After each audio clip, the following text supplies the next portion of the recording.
Minorities पे बहुत ज़्यादा जुल्म किया जा रहा है और इन माइनॉरिटीज़ में एक तो हिंदूज़ पर बहुत जुल्म हो रहा है और दूसरा अहमदीस को के घरों को भी जलाया जा रहा है। वहाँ पर ऐसे सीन्स भी देखने को मिले हैं, ऐसी वीडियोज़ और फुटेजेस सोशल मीडिया पे वायरल हो रही हैं जिसमें ये देखा जा सकता है कि जैसे पाकिस्तान के अंदर एक मॉब इकट्ठा होता है और वो लोगों को मारना शुरू कर देता है, तो इस तरह की हलाकतें बांग्लादेश के अंदर भी हो रही हैं जहाँ पर हजूम इकट्ठा होकर लोगों को मार रहा है। और ये हमें ख़ास तौर पर इस तरह की सिचुएशन उस वक्त देखने को मिलती है कि जब एक इस्लामिक सेंटिमेंट बीच में आ जाए और पता ही चले कि ये जो ग्रुप है या जो हजूम जमा हुआ है वो सब का सब एक ख़ास आइडियोलॉजी रखता है। तो बांग्लादेश के अंदर भी ऐसे वाक़यात हो रहे हैं जिससे ये पता चल रहा है कि ख़ास मेंटालिटी माइंडसेट रखने वाले लोग जमा होकर वहाँ पर ये आग लगा रहे हैं और सब कर रहे हैं, और उसमें जमात इस्लामी का बहुत ज़्यादा नाम लिया जा रहा है। इससे पहले कि मैं उस पॉइंट की तरफ बढ़ूं कि जिसमें ये बताया गया है कि ये सारी सिचुएशन जो क्रिएट हुई है इसमें बहुत सारा कुछ शामिल है। लेकिन एक जो खबर हमारे सामने आई और मैं आपको बताऊंगी कि क्या सोर्स है सब, उसमें ये बताया गया है कि कैसे कई साल तक ये सिचुएशन क्रिएट करने के लिए काम होता रहा है। लेकिन उससे पहले मैं आपको ये बता दूं कि इस वक्त तक शेख हसीना अभी तक कहीं और नहीं जा सकी। वो रिफ्यूज हासिल करना चाह रही हैं और उन्होंने अप्लाई कर रखा है यूके, यूएसए, यूएई, फिनलैंड, लेकिन काफ़ी कंट्रीज़ की तरफ से डिनाई कर दिया गया है। जैसे कि जो खबर है वो ये है कि अमेरिका, इंग्लैंड, यूके, यूएसए ने इनकार कर दिया है। एक तरफ से तो वीज़ा रिवोक होने की खबर थी और यूके ने भी उनको एक्सेप्ट नहीं कर रहा। यूके भी, यूएई में कहा जा रहा था कि अब वो यूएई की तरफ जो है वो जा रही हैं, लेकिन अब खबर ये आ रही है कि वो हो सकता है कि फिनलैंड जाएं। मैंने आपको सबसे पहली खबर जो बांग्लादेश की दी थी उसमें मैंने आपको ये बताया था कि फिनलैंड जाएंगी वो, क्योंकि उस वक्त भी एक खबर उसके अंदर ये था कि फिनलैंड जाएंगी, लेकिन अब ये है कि वो उस तरफ का सोच रही है कि यूरोप जाएंगी। अब क्या यूरोप उनको एक्सेप्ट करने के लिए तैयार है या नहीं है हमें देखना पड़ेगा।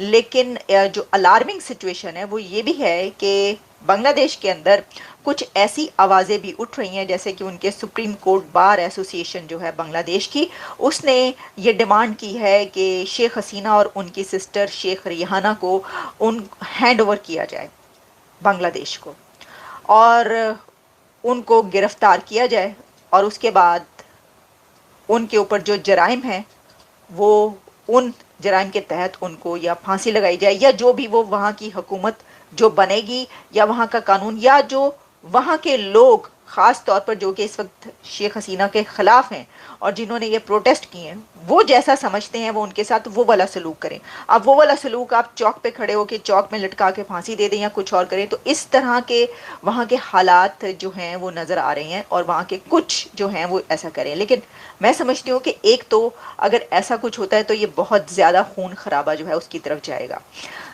मज़ीद अभी भी बहुत हो रहा है लेकिन अनारकी बहुत ज़्यादा बढ़ जाएगी। लेकिन क्योंकि ये जो नई हुकूमत है इसके अंदर मुझे लगता नहीं है कि ऐसा कुछ होगा।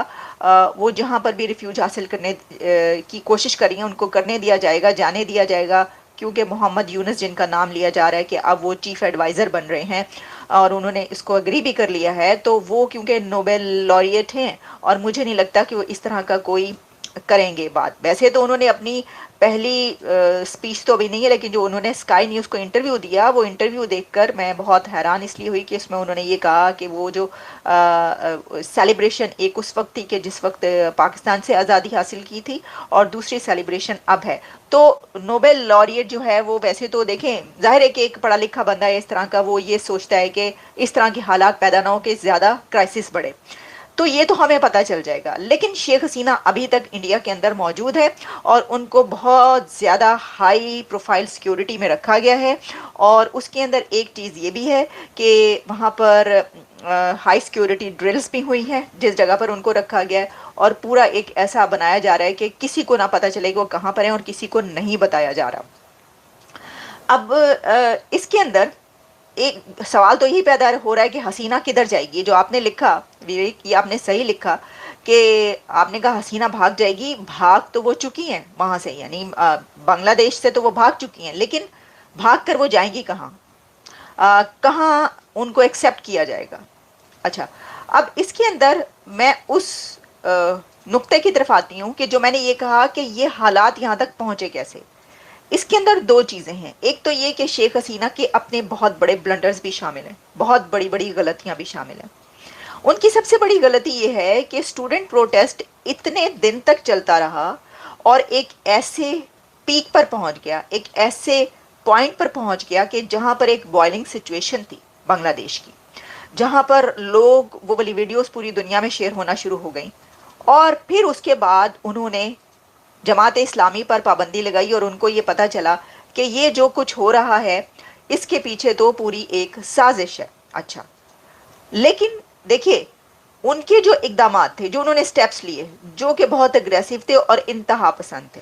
एक तो ये कि सबसे बड़ा जो वहाँ पर काम हुआ जिसकी वजह से उनके ऊपर ये बैकलैश आया और उनको ये दिन देखना पड़ा, वो ये था कि 200-250 तलबा, स्टूडेंट्स, नौजवान जो हैं वहाँ पर इतनी हलाकतें हो जाएं और इतने ज़ख्मी हों, तो ये तो एक बहुत बड़ा क्राइसिस बन जाता है। लेकिन ये वो क्राइसिस तब भी नहीं होता जिसमें फ़ौज आए और वो आके कहे।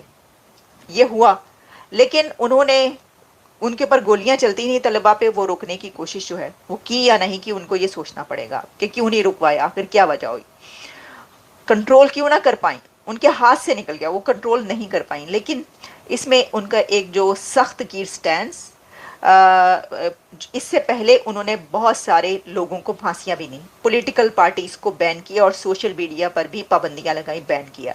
ये सारे वो स्टेप्स हैं जिनको ना तो ऐसे लोग पसंद करते हैं कि आप इससे कुछ हासिल नहीं कर पाते, आपके ऊपर ये ब्लेम आता है कि देखिए आप ये क्या कर रहे हैं, आपने ये क्या किया। ये बहुत सारे उनकी गलतियां नहीं।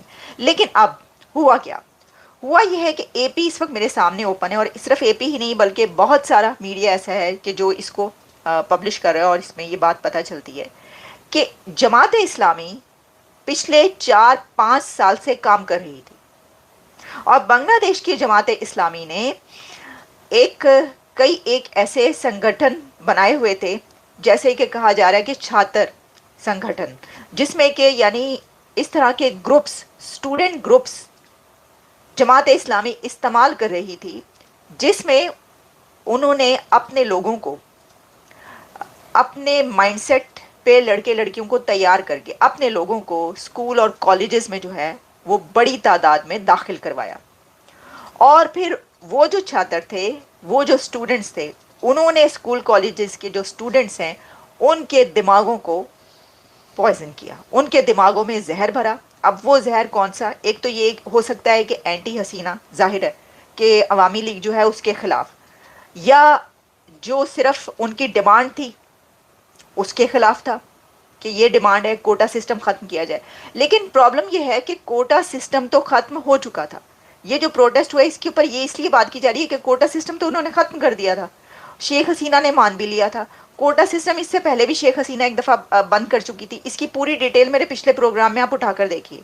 बांग्लादेश में जो इस वक्त हो रहा है वो सही बताऊं तो बहुत शर्मनाक है। और जिस तरह से ये जिहादी लोग प्रधानमंत्री आवास में घुसकर जिस तरह की हरकतें कर रहे हैं ना, वो अपने देश का ही नाम खराब कर रहे हैं। वैसे इनको क्या ही फर्क पड़ता है, इनको कुछ फर्क नहीं पड़ता दोस्तों। शेख हसीना तो वहां से भागकर भारत आ गई। अब कुछ लोग कह रहे हैं कि उनको यहां पर रहने नहीं दिया जाएगा क्योंकि इससे कहीं ना कहीं जो बांग्लादेश है, वहां के जो हुकूमत अब बनने वाली है, या चाहे वो आर्मी बोल रहे हैं चाहे कुछ भी बोल रहे हैं, अब तो कुछ ऐसा रह नहीं गया, तो उसके मन में कहीं ना कहीं एक तरह से एंटी इंडिया सेंटिमेंट पैदा होंगे और इसीलिए उनको शायद लंदन भेजने की तैयारी हो रही है। और इस पर लगातार हम आपको खबरें तो देते रहेंगे। लेकिन जो माहौल है वो हमारे देश में भी चल रहा है। बहुत से कुछ ऐसे समाज के तत्व ऐसे हैं जिनके बारे में बोलना जरूरी है कि वो एक तरह से भारतीयों को ही धमका रहे हैं कि एक तरह से बांग्लादेश में जो हुआ वो सिर्फ झांकी है और आगे देखो क्या क्या होता है। इनका कहीं ना कहीं इशारा भारत की तरफ से है कि ऐसे ही तख्ता पलट भारत में भी हो सकता है या होगा, ऐसा उनका कहना है। मतलब जिस देश में आप रह रहे हैं, जिस देश में आप खा रहे हैं, जिसमें पैदा हुए, वहां पर रहकर चंद लोकप्रियता के लिए या यूं कहें कि अपने नेताओं के चाटने के लिए आप इस तरह के बयान दे रहे हैं। शर्म आनी चाहिए आप लोगों को कि आप जिस तरह की बातें कर रहे हैं। और केवल मैं आपको सच बताऊं तो ये भी उन्हीं जिहादियों से कम नहीं है जो सिर्फ समय का इंतजार कर रहे हैं और ये ऐसा करने से पीछे नहीं हटेंगे। लेकिन भाई, ये बांग्लादेश नहीं, ये हिंदुस्तान है, ठीक है। यहां पर अगर कभी किसी ने सोचा भी ना, तो जो मौजूदा सरकार है वो किसी से खौफ नहीं खाती, वो खौफ पैदा कर देती है। इसीलिए देश में सद्भाव रखने के लिए अपने शब्दों पर, अपनी जुबान पर लगाम लगा कर रखें, क्योंकि जो आप बोल रहे हैं सोशल मीडिया के माध्यम से खराब कर सकती है। इसे लगातार जानकारी हम आपको देते रहेंगे। वीडियो को लाइक कीजिए, शेयर कीजिए और चैनल पर अगर नए हैं तो चैनल को सब्सक्राइब जरूर कीजिए।